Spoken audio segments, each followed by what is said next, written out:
qué está pasando en el Medio Oriente. La verdad, yo siento que hay una tremenda ignorancia al respecto, o por lo menos yo la tengo, y mucha gente la tiene. ¿Qué está pasando?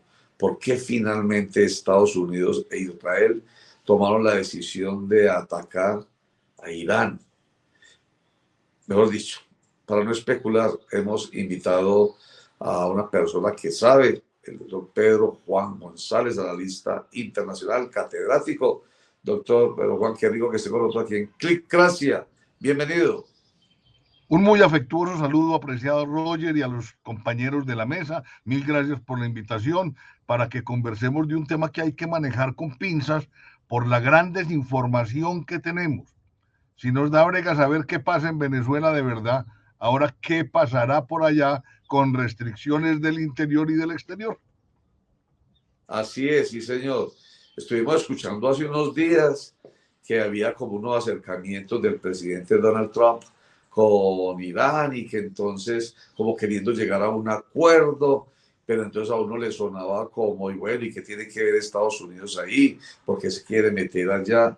En fin, y de un momento a otro ya amanecimos hace ya 4 días con la noticia de que Irán fue atacado por Estados Unidos y por Israel. A ver, ayúdenos ustedes a entender ese galimatías internacional que existe allá, cultural, político, militar, bélico, económico, geopolítico.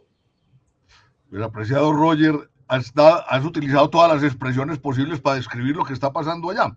Te pediría la dispensa, como siempre, que me regalaras 3 minuticos de pequeña contextualización, porque es que esta cosa no fue hace 4 días. Esto se viene incubando desde hace mucho tiempo. Uno podría decir, lo primero es que Irán está en una zona geográfica muy especial, llena de petróleo, no solamente yacimientos, sino formas de distribución. Tenemos canales, estrechos y mares. Tenemos mares como el Caspio, el Negro, el Rojo, el Arábigo, el Mediterráneo, estrechos como el de Hormuz y el Canal de Suez, y los golfos de Adén, Pérsico, Omán. Y eso genera una condición particular de circulación, no solamente del petróleo, sino del comercio entre Eurasia.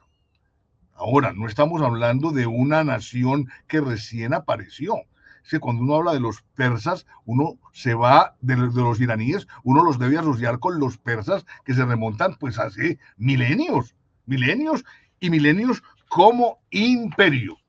Pero digamos que en época reciente todo comenzó en 1977, cuando el presidente de entonces, Jimmy Carter, va al Irán dominado por el Shah de Irán, Reza Pahlavi, y dice dentro de las ingenuidades propias del presidente Carter que Irán era una isla de estabilidad en una de las zonas más conflictivas del mundo.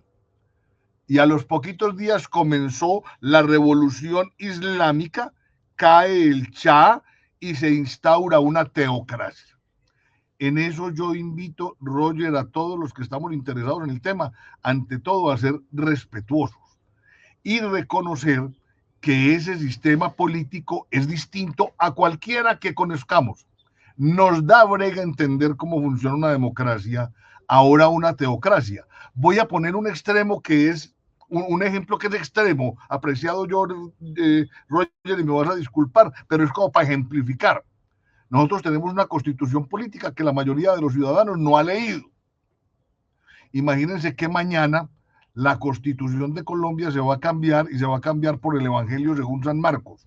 ¿Usted qué hace? ¿Usted qué hace? Estoy poniendo un ejemplo externo, pero es que en una teocracia la constitución está muy influenciada por el aspecto dogmático religioso. Ahora, hay que entender que cuando uno habla de dogmático religioso, en este caso particular, está hablando de que la revolución islámica refunda al país Irán y lo declara como República Islámica de Irán, pero manejada por una corriente minoritaria a nivel mundial, pero fundamentalista, que son los chiitas. Chiitas. La otra parte, el 90%, son los sunitas, pero digamos que los chiitas son los más encarnizados defensores del orden tradicional.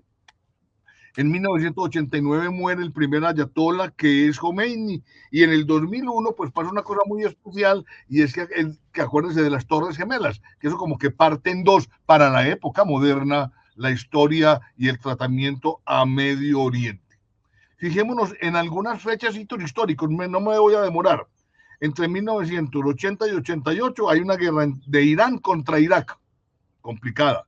En 1992 asesinan al líder de Hezbollah, que se llamaba Mizani, y eso, digamos, alborota ese movimiento.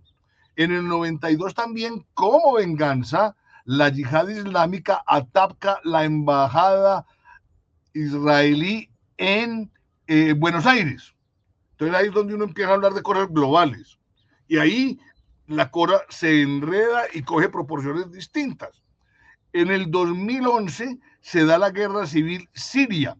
¿Y por qué es importante Siria en este momento? Porque es que sigue siendo el cordón o el puente por donde pasan las armas hacia Hezbollah como movimiento amigo. En el 2020, Estados Unidos acaba con el general iraní Soleimani, que es el comandante de las fuerzas élites Quds.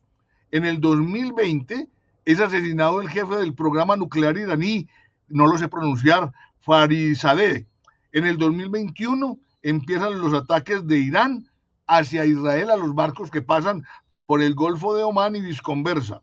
Entre el 2023 y el 2024 hay un tira y encoge en que Irán dice, venga pues revísenme si tengo armas nucleares, y después dice que no, y después dice que sí, y después dice que no.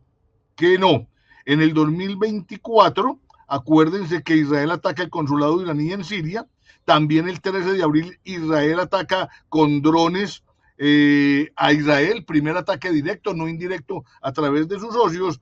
Y el 24 de abril, pues el abril 19 del 24, Israel ataca a Irán en Isfahán.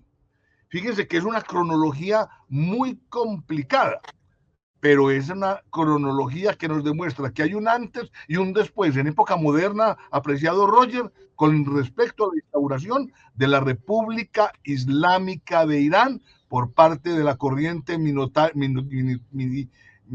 minoritaria chiita, que es la más fundamentalista de todas. Usted nos envió ayer un video, una historia de cómo era antes y cómo es ahora la relación de las mujeres con estas autoridades. Un poco como en el sentido que usted puso, muy extremo, pero lo entendimos como que si la constitución nuestra se cambiara por el Evangelio de San Marcos, dice usted, ¿cierto? O sea, de ahora en adelante vamos a ser regidos es por lo que diga San Marcos o lo que diga el fundamentalismo religioso, ¿cierto? Cualquier fundamentalismo religioso, que es lo que pasó allá. Entonces, yo quisiera, para complemento de esta muy buena introducción que usted nos hace para entender este conflicto, que viéramos este video corto que usted me envía, que yo creo que pues, nos aclara muchas más cosas y usted nos lo explica enseguida. José, hágame el favor y nos rueda el video de, ¿cómo es que lo llamamos? La revolución religiosa o algo así. Hágame el favor, José, ruédelo. Caminaba por las calles de Teherán con el pelo suelto. Elegía su ropa, iba a la universidad, salía con amigas. No era un acto de rebeldía, era normal. Irán no siempre fue un país donde una mujer tenía que esconderse. Antes de 1979, la religión no decidía cada aspecto de nuestra vida. En los años 60 y 70, el país atravesaba un proceso de modernización. Las ciudades crecían, había universidades, cultura, futuro. Las mujeres estudiaban, trabajaban, votaban. No era un país perfecto, pero ser mujer no era un delito. Entonces llegó la revolución. En 1979, millones salieron a las calles. Prometían justicia, prometían dignidad, prometían libertad. El poder cambió de manos y casi de inmediato. La vida de las mujeres cambió para siempre. De un día para otro, Nuestro cuerpo pasó a ser un problema, nuestra ropa, una amenaza, nuestra voz, algo que debía ser controlado. El velo dejó de ser una elección, pasó a ser obligatorio. La ley empezó a decidir cómo vestirnos, cómo caminar, cómo hablar, cómo existir. Yo nací en ese Irán, nunca conocí otro. Crecí aprendiendo que mostrar el pelo era peligroso, que salir sola daba miedo, que ser mujer significaba obedecer. Pero algo empezó a romperse. Hoy las calles vuelven a llenarse, de mujeres jóvenes, mujeres que no vivieron el Irán de antes, pero que se cansaron de vivir sin elegir. No protestamos por moda, protestamos por dignidad, por respirar sin miedo, por decidir sobre nuestro propio cuerpo. Irán no cambió solo sus leyes en 1979, cambió la vida de millones de mujeres. Y cuando una mujer se levanta contra el miedo, no está desafiando una norma, está reclamando algo mucho más básico, su humanidad.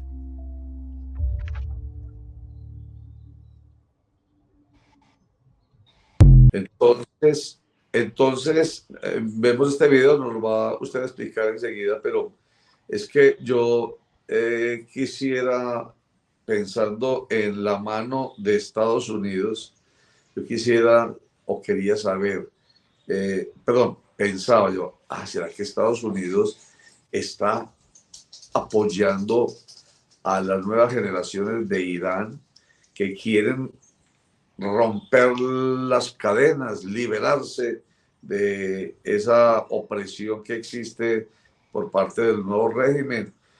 Se me vino a la cabeza la decisión que tomó Estados Unidos en Venezuela, pero obviamente no puedo olvidar el tema del petróleo, por donde usted empezó, la riqueza y todo eso. Entonces, esto es para decir, ¿hay alguna intención altruista de parte de Estados Unidos en cuanto a esto de la nueva revolución que necesita Irán por toda la opresión que se vive allí, por toda la vulneración de derechos y de libertades? ¿Esto tiene que ver, hace parte del conjunto, o esto es apenas un maquillaje más de lo que realmente está por debajo, que es lo político, lo económico? Apreciado Roger, aun cuando suene muy brusco, los imperios no tienen intenciones ni intereses mesiánicas ni de colaboración. Los imperios defienden sus propios intereses. Cuando en este video se ve cómo la mujer es, digamos, relegada, tenemos que entender una realidad. Entender no es estar de acuerdo con ella.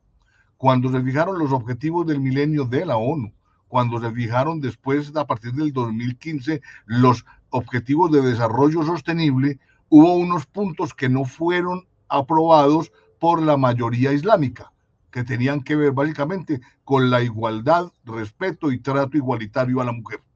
Eso usted estará o no de acuerdo. De todas maneras, hay que entender que el Shah de Irán de la época del 77 que mencionábamos ahora, Mohammad Reza Pahlavi, era pro-occidental y era el títere amigo de Norteamérica en el Golfo Pérsico. Ese proceso intensivo de occidentalización de Irán por parte del Shah, que estuvo mucho tiempo en el poder, es lo que se rompió con la revolución islámica y lo que posteriormente, después de varios decenios, la gente quiere volver a recuperar. De las cosas que deben ser entendidas con claridad, apreciado Roger, es que los actores del poder muchas veces son muy confusos y se contradicen. ¿Cuál es finalmente la intención de Norteamérica con esta guerra? ¿Defender a su aliado incondicional Israel? Es que definitivamente lo que hicieron en junio de 2025, que Trump salió muy orondo a decir que habían destruido las instalaciones y que el programa nuclear se había acabado, era mentira. Es que quieren cambiar de régimen. Digamos que todas las anteriores y ninguna, Roger, y me disculpas que sea así como tan crudo y tan brusco, pero es que me recuerda mucho lo que pasó con Irak después de las Torres Gemelas. No, es que Irak tiene armas químicas. No, es que Irak tiene armas nucleares. No, es que Irak nos está apuntando. Van, invaden Irak, lo destruyen y ni lo uno, ni lo otro, y hoy Irak está absolutamente desbaratado. Hay que tener en cuenta también, Roger, lo siguiente, Irán mide 1.648.000 kilómetros, un poquito más grande que Colombia, que mide 1.140.000. Tiene una población casi de 93, 94 millones, estoy hablando de números gordos. Tiene 5.800 kilómetros de frontera terrestre, tiene 2.500 kilómetros de líneas de costa y está ubicado entre el Oriente Próximo, Asia Central y Asia del Sur, o sea que es una servidumbre maravillosa que fue tratada de controlar también por diferentes imperios en diferentes épocas. Recordemos que es la primera reserva de gas mundial, la cuarta reserva de petróleo y tiene control sobre el estrecho de Hormuz, que es un paso obligado e importantísimo en términos de el petróleo que circula por toda esa región. Doctor Pedro Juan, gracias por acompañarnos. Buen día para usted. Yo creo que no hay necesidad de asombrarse mucho por las intenciones poco altruistas de Estados Unidos durante toda la historia. Sabemos que, esa es una frase mía que se me ocurrió alguna vez pensar, que lo peor que le puede pasar a un país cualquiera en el mundo es tener recursos naturales y sobre todo tener petróleo, porque eso se convierte en una maldición. Hay intereses, por supuesto, de Estados Unidos y también de China y de Rusia.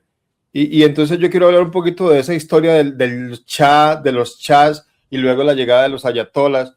Y entonces, en el momento en que un país como cualquiera, incluido Irán, comienza a pensar en nacionalizar su petróleo, porque antes los manejaban la British y no sé qué más, y otras empresas norteamericanas, y en el momento en que piensan en nacionalizar el petróleo, como le pasó a Venezuela, en el momento en que deciden venderle ya no a Estados Unidos, sino a China o a Rusia, en el momento en que pasan todas estas cosas, o un país no le compra a los gringos lo que ellos le venden, se rompen ese tipo de relaciones comerciales, es donde se vuelven de interés para los gobiernos de Estados Unidos y buscan cambiar el régimen y salvar a la población de la opresión que están sufriendo.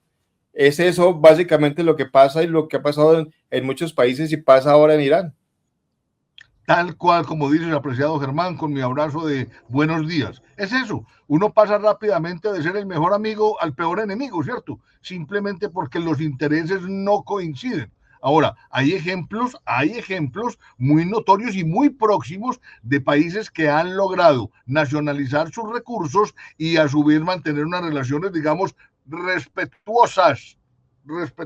Es el caso de México, con el general Lázaro Cárdenas, que nacionalizó en su momento la plata y el petróleo. Y aún así, con la proximidad fronteriza, México sigue trabajando bien con Estados Unidos, fuera los problemas migratorios y limítrofes y toda la cosa. Pero lo que estás diciendo es absolutamente cierto. Se vuelve una maldición los recursos naturales. Eduardo Galeano, un gran autor uruguayo, hablaba en un libro clásico que se llamaba Las venas abiertas de América Latina, que nuestra gran tragedia era precisamente esa: ser ricos en recursos naturales y tener una población desinformada que no valoraba y que no dimensionaba eso, qué implicaba y qué posibilidades reales tenía a favor o en contra.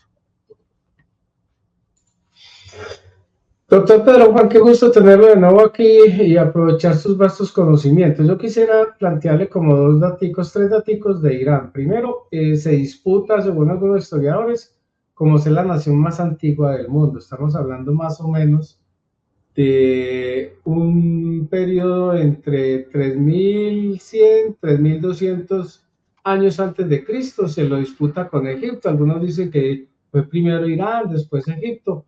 Segundo, es el territorio donde nació el zoroastrismo. Recordemos que es la primera religión que se tiene conocimiento de ser monoteísta y de cuyos relatos y mitos se pegó mucho de la Biblia que hoy conocemos. Y tercero, pues es la consolidación de un imperio que favoreció mucho el comercio entre Oriente y Occidente a través de lo que conocemos como la ruta de la seda. Pero yo quisiera hablar dos cosas. Recordemos que hace algunos años en Francia se prohibió que las mujeres musulmanas andaran en la vía pública con la famosa burka. y fue precisamente la reacción de las mujeres que llevó a cabo que se tumbara esa norma en Francia, lo que se llama como discriminación positiva, porque ellos dicen, es que no tienes por qué prohibirme una cosa en la que yo me siento a gusto. Hoy podría estar pasando lo mismo en Irán, es decir, la gente en las calles apoyando un régimen que de verdad, pues, muchos califican como tirano y restrictivo. Eso es una pregunta, doctor Pedro Juan. Y la segunda, ¿qué papel están jugando en estos momentos dos socios importantes comerciales, o tal vez tres, de Irán, que son China, Rusia y Corea del Norte? Sí. Apreciado Javier, un abrazo. Buenos días, ¿cómo estás? Sea lo primero, voy en orden de tu reflexión. Obviamente el imperio persa hace parte de aquel conjunto de imperios que son fundacionales de la civilización como hoy la conocemos. Recuerden que los persas estaban conformados por subconjuntos como los aqueménidas, los eleúcidas, los partos y los medos, pero compartieron territorio con los hititas, macedonios, griegos, otomanos, romanos, toda la fiesta. Es importante entender que cuando hay historia y ellos la tienen y la respetan y hay fundamentalistas al frente, los fundamentalistas se pegan mucho de lo que hoy en Occidente llamamos los nacionalismos, y es la exacerbación de esas condiciones particulares. Recordemos que en ese proceso de occidentalización, y aquí es donde, apreciado Germán, apreciado Javier, apreciado Roger y las personas que nos están siguiendo, es importante reconocer que en el tiempo las palabras siempre y nunca es prudente no usarlas. Es que en la época del Shah, Irán era el mejor amigo de Israel. Llega la revolución islámica y Israel comienza a ser el principal enemigo de Irán. Entonces yo les digo a ustedes, mis queridos amigos, para que zanjemos esta discusión de una vez por todas, ustedes y yo nos vamos a ir a la guerra porque ustedes creen que la vainilla es más buena que el chocolate y yo defiendo el chocolate. ¿Y cuándo nos vamos a poner de acuerdo? Jamás. Jamás es jamás. En Francia, las mujeres tuvieron la posibilidad de ampliar su espectro de movilidad, puesto que las mujeres iraníes, puesto que desde su país se les obligaba a ponerse cierta indumentaria y el gobierno francés dice, no, mijas, tranquilas, aquí no, nosotros estamos en un país aparte, independiente, aquí no tienen por qué cumplir esas cosas. Y digamos que eso fue un respiro para que se empezaran a presentar primero tímidas protestas y después lo que se fue avanzando. Es que hoy hay que entender que en Irán, al interior, hay un gran desgaste del régimen, como todos los regímenes del mundo, en todas las épocas. Hay una época de efervescencia, de alegría, después una de decaimiento, otra de deterioro y otra de colapso. Y esta época muestra el colapso del régimen de los chiitas que manejan hoy la República Islámica de Irán. Ahora, retomando el tema, ¿cuál es el conflicto más tenaz allá? Es que Irán, ustedes dirán, y ahora la pregunta con seguridad viene, ¿podemos hablar de la Tercera Guerra Mundial? No, todavía no. Todavía no, ¿por qué? Porque es que todavía no están muy definidos los bandos. ¿Quiénes son los que están apoyando a Estados Unidos e Israel? Y hablo de Estados Unidos e Israel como matrimonio, porque ellos dos fueron los que iniciaron este proceso hace 4 días. Pues algunos amigos incondicionales de Estados Unidos, como Inglaterra, le dice, use tranquilas mis bases, y otros países. Pero otro como España dice que no, y está en toda su libertad y está en toda su posibilidad de decir apoyo o no apoyo. Pero entonces, ¿de quién se va a pegar? ¿De quién se va a pegar Irán? Porque es que en este momento está acorralado y rodeado. Pues lo primero, se supone que tiene unos amigos que no son países, sino que son movimientos. Acuérdense de Hezbollah, de los hutíes, de la Yihad Islámica, de las fuerzas Quds, de las brigadas fraterninas y todo lo que tiene que ver con los movimientos de Irak y Siria. Ahora, esos están muy aporreados porque Estados Unidos les ha venido cortando el suministro de armas a través de lo que pasó en Siria. Lo que es claro es que esta escalada es muy tenaz. Entonces, Irán por ahora no hay la posibilidad de que ataque a Estados Unidos en el corto plazo, de manera directa, en su territorio. pero sí puede atacar a Estados Unidos en otros territorios. Por eso se ve que en estos días ha atacado países como Qatar, como Bahrein, como Qatar, a Dubái y Doha están en la olla, y ayer pasó una cosa maluca, y es que atacaron a Chipre, y Chipre hace parte de la OTAN, y se supone que la OTAN debe entrar a cualquier conflicto donde cualquiera de sus miembros sea atacado. O sea que este es un berenjenal muy macho. Ahora, no nos va a coger de sorpresa, quién sabe esto dónde deviene. Para Trump este es un escenario muy complicado porque este es un año electoral para él en Estados Unidos. El 3 de noviembre hay otra vez elecciones, unas elecciones que se llaman elecciones intermedias. ¿Y qué pasa en las elecciones intermedias? Van a renovar a 435 escaños de la Cámara, 35 escaños del Senado, 34 estados van a elegir gobernador y se debe elegir fiscal general.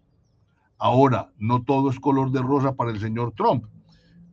Ya le están cobrando sus incumplimientos de promesa electoral desde su primer gobierno. Es que yo no me voy a meter en ninguna guerra. Pues hombre, parece que la realidad está mostrando otra cosa. Deterioro socioeconómico interno.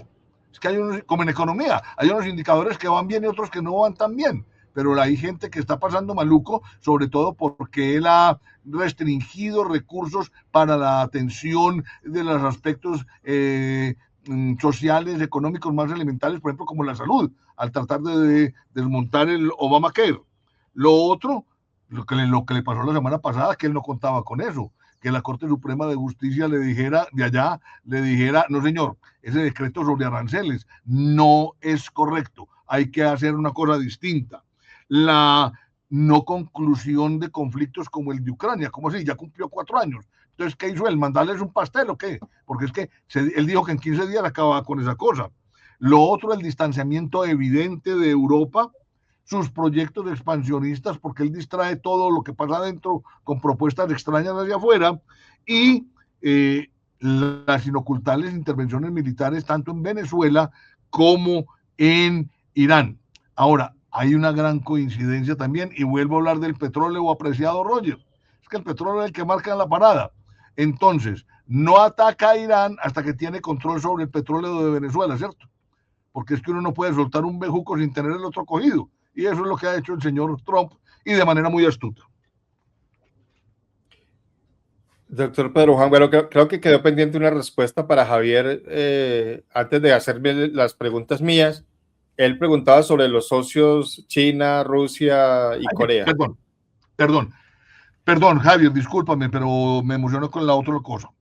Hay que tener en cuenta lo siguiente. Todos tienen sus propios problemas.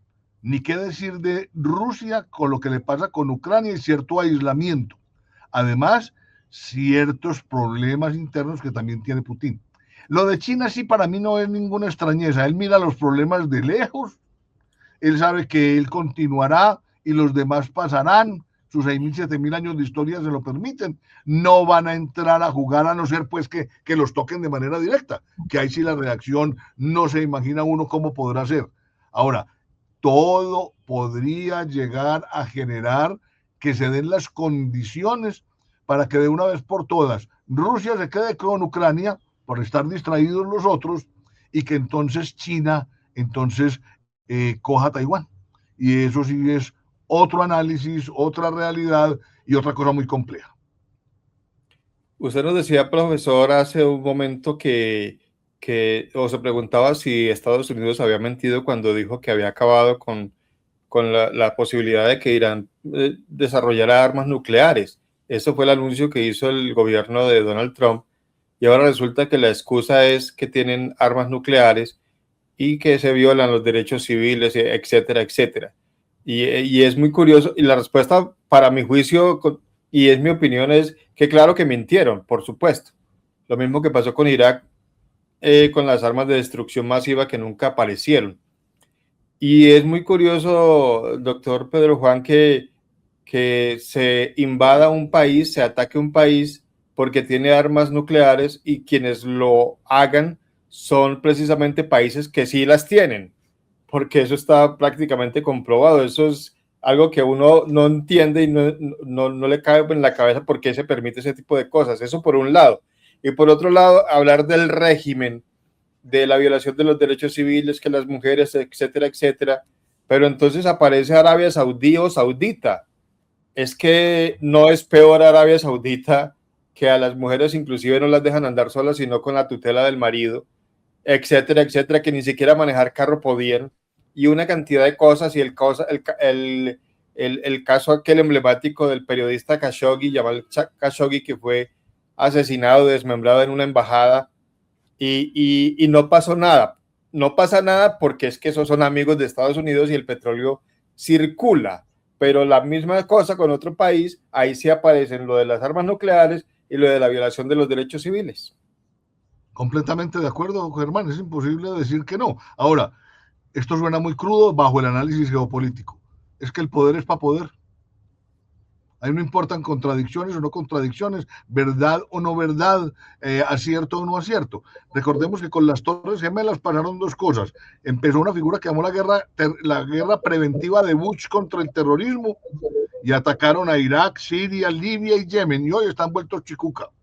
Pero también se habló de la aparición del eje del mal, y el eje del mal eran Irak, Irán y Corea del Norte. Pilas. De esos 7 países, ya hay 6 intervenidos. Queda faltando Corea. Y Corea sí es bien compleja porque primero tiene un aliado incondicional que es China, toda la vida. Y tiene hoy, digamos, cierto coqueteo con Putin, con Rusia, ante las dificultades que se tienen con la Unión Europea y con Estados Unidos con respecto a Ucrania. Entonces, ahí tenemos una debilidad grande que hay que superar, que hay que mejorar, porque es que de todas maneras, aún los títulos de las operaciones militares son muy extraños. Este le llama, dizque, furia épica. Bacano. Eso no es a punta de eslogan que se ganan ni las elecciones locales, como hemos mencionado, ni las guerras a nivel mundial. Ahora, hoy ya estamos viviendo ciertas repercusiones, apreciado Javier, que nos muestran que el conflicto se puede expandir, porque hoy hay un cierre del espacio aéreo en el Medio Oriente. Se nota hoy en las bolsas que hay caída de bolsas, subida del precio del petróleo y requete subida del precio del oro. Lo otro, que hay una situación compleja con España, que esa no la podemos dejar por ahí suelta. Otra demostración palmaria de que la ONU no sirve para nada. Ese Consejo de Seguridad tiene 20 miembros, hay 5 que tienen capacidad de veto: Norteamérica, Rusia, China, Inglaterra y Francia, y hay 15 miembros temporales, dentro de los cuales hoy está Colombia, porque eso lo van circulando cada 2 años. Ahora, al interior de Norteamérica, según las encuestas que mostraba CNN ayer, el 59% de los norteamericanos está desaprobando esta operación y el 41% lo aprueba. Y esto de lejos a nosotros no nos interesa, pero los cálculos electorales de Trump, de que yo no lleva sino 1 año y medio en el poder y le faltan 2 años y medio, y que de pronto él, como ya no se puede reelegir a no ser que cambie, aspirará a que el señor Rubio o su vicepresidente sea quienes lo reemplacen, pues él tampoco puede dejar toda la problemática al interior de su país a un lado mientras se distrae con sus proyectos mesiánicos y expansionistas. Doctor Pedro Juan, hablemos un poquito de la figura de Benjamín Netanyahu. ¿Qué tan sólida está hoy dentro de Israel? Porque parece ser que él hace allá lo que quiere sin consultarle absolutamente a nadie, pero está viviendo unos días, o está haciendo vivir unos días muy amargos a todos los israelíes. Es decir, la situación en Jerusalén, en Haifa y en Tel Aviv no es para nada fácil para ninguno de sus habitantes.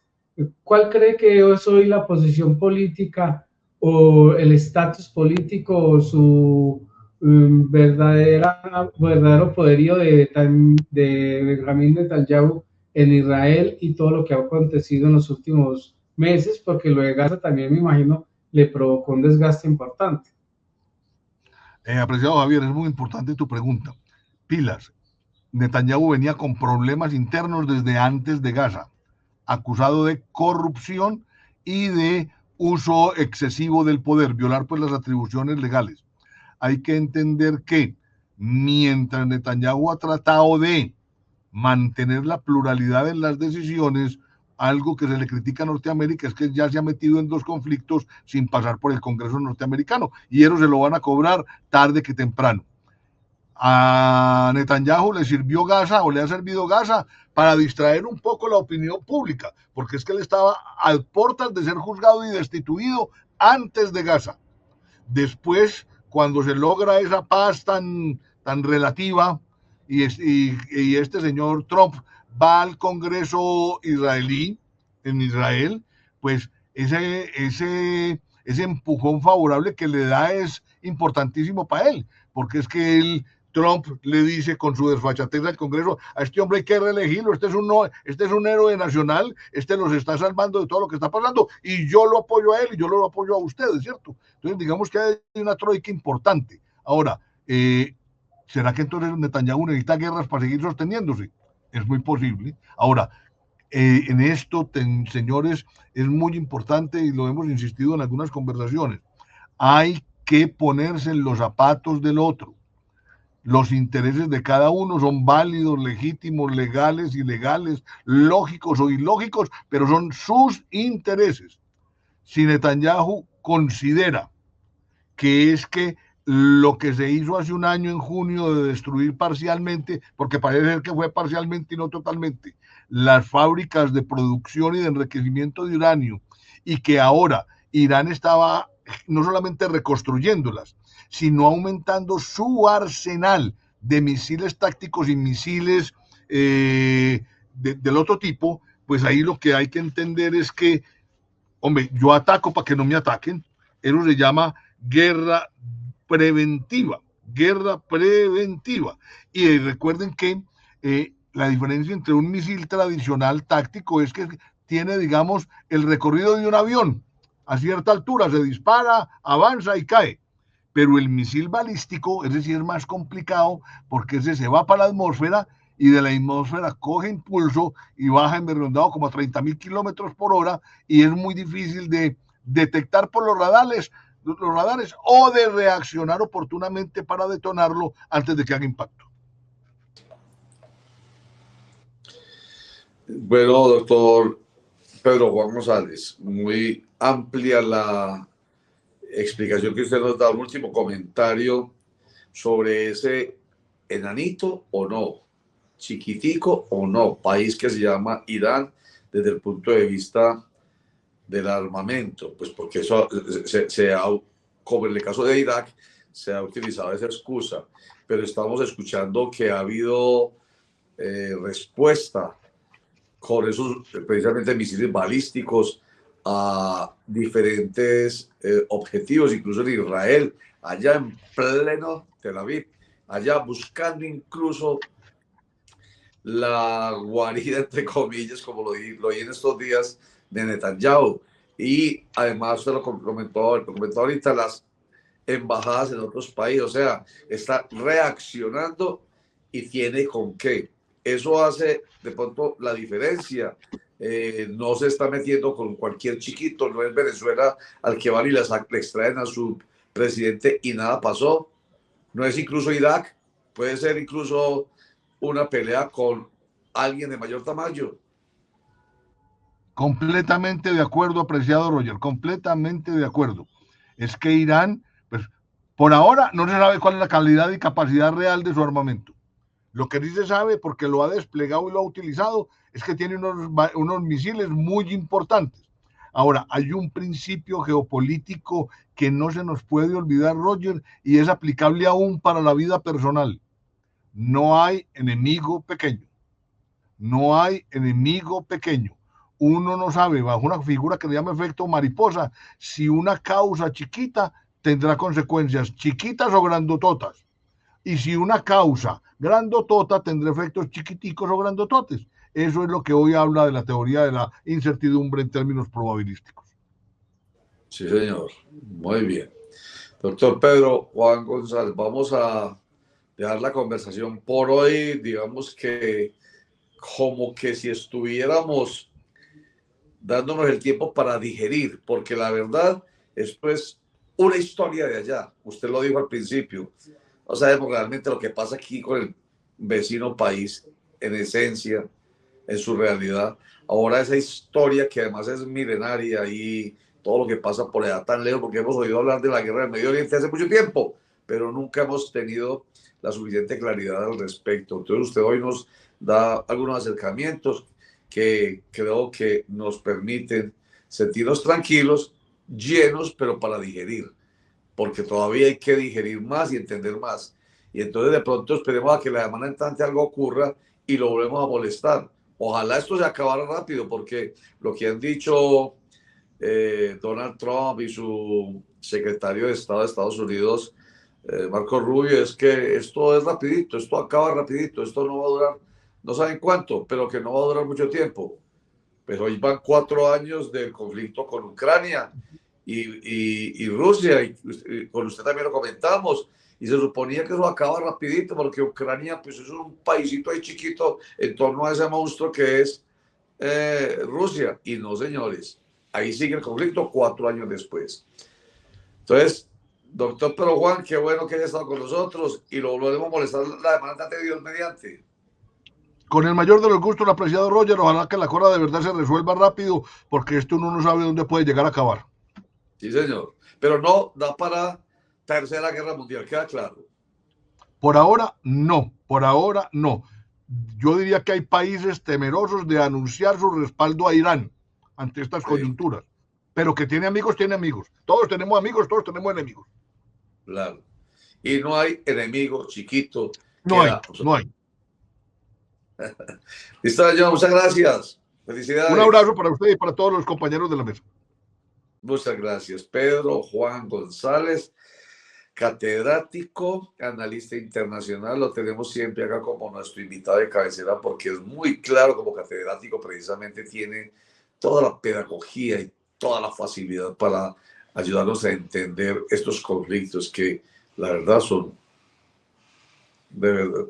para nosotros lejanos, desconocidos y a veces incomprensibles.